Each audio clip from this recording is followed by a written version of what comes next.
Almost everyone carries at least one thing about their own past that will not release its grip no matter how much time passes or how many people insist it is time to move on. The advice arrives constantly and sincerely from friends, from well-meaning voices online, from a person's own exhausted internal narration. Simply forgive yourself, let it go, you have punished yourself enough.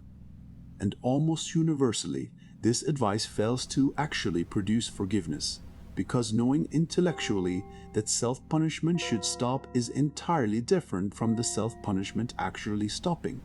Carl Jung's understanding of the shadow and genuine integration offers a real explanation for why simply deciding to forgive yourself so rarely works, and a different and more effective path towards something that actually holds.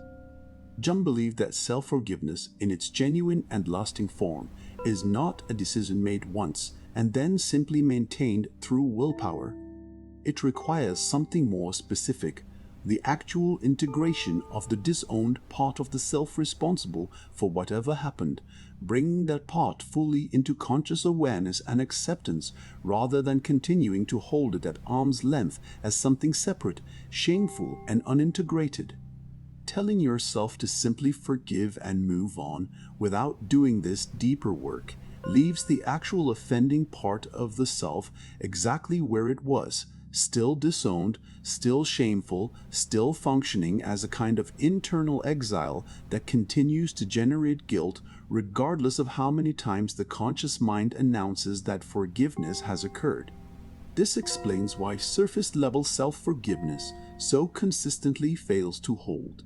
A person can say with total sincerity, "I forgive myself," and still feel the old guilt resurface days or weeks later, because the actual psychological work of integration was never done. The guilt was never really about failing to say the right forgiving words. It was about a part of the self that has been pushed into shameful exile and never properly welcomed back as a genuine, if flawed, part of the whole person. Words alone cannot end an exile. Only genuine reintegration can. Jung's understanding of what this genuine integration actually requires is worth taking seriously, because it looks quite different from simply repeating a forgiving phrase. It requires actually and honestly examining the specific action or failure being carried, not to relitigate it endlessly or to find new evidence of guilt, but to genuinely understand it, including the real human reasons, however imperfect, that led to it. What was actually happening at the time? What fear, what limitation, what genuine lack of understanding contributed to the choice or the failure now being carried with such shame? This is not the same as excusing the action. It is the work of actually seeing the whole complicated human context in which it occurred, rather than continuing to hold only the isolated, shameful fact of it, stripped of any context at all. This matters because Jung believed genuine forgiveness requires seeing the person who did the thing as a real, whole, understandable human being, capable of error precisely because they were human, rather than continuing to hold them as a flattened, shameful caricature defined entirely by the single worst thing they ever did. A person cannot genuinely forgive a caricature because a caricature has no real context, no real humanity, nothing to actually understand or integrate.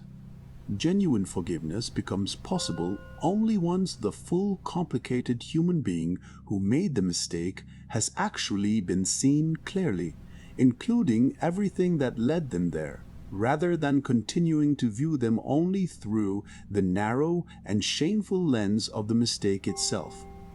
This suggests a genuinely different practice than simply repeating a forgiving statement. It involves sitting down, honestly and without rushing, and reconstructing the actual context of whatever is being carried, not to excuse it, but to genuinely understand the whole human situation that produced it, including every limitation and every fear that was actually present at the time, most of which the shame has likely erased from the story entirely, leaving only the isolated fact of the failure standing alone, disconnected from the real person who was actually living through it. there is a further piece of this worth understanding, connected to what Jung believed about the ongoing relationship between the conscious self and the disowned parts of the psyche. Genuine integration is rarely a single completed event.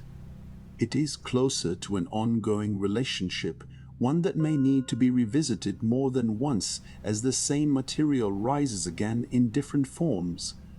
This does not mean the earlier work failed.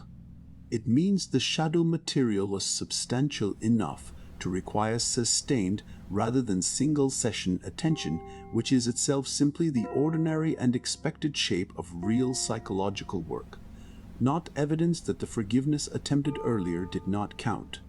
Think honestly about something from your own past that you have told yourself sincerely and repeatedly that you have already forgiven, and consider whether you have actually done the deeper work of understanding the full human context behind it, or whether you have mainly just repeated the forgiving words without ever truly welcoming that part of yourself back into the whole. If there is something you are still carrying despite genuine attempts to forgive yourself, write below the single word for what that thing actually is. Naming it honestly and beginning to understand the real human context around it rather than only its shameful surface is often the first step toward the forgiveness that words alone were never able to provide. Because self-forgiveness that actually holds was never, according to Carl Jung's understanding, a matter of finding the right words to finally say to yourself. It was the slower and more honest work of actually welcoming a disowned and shamed part of yourself back into the whole, seen clearly in its full human context, rather than left standing alone in exile.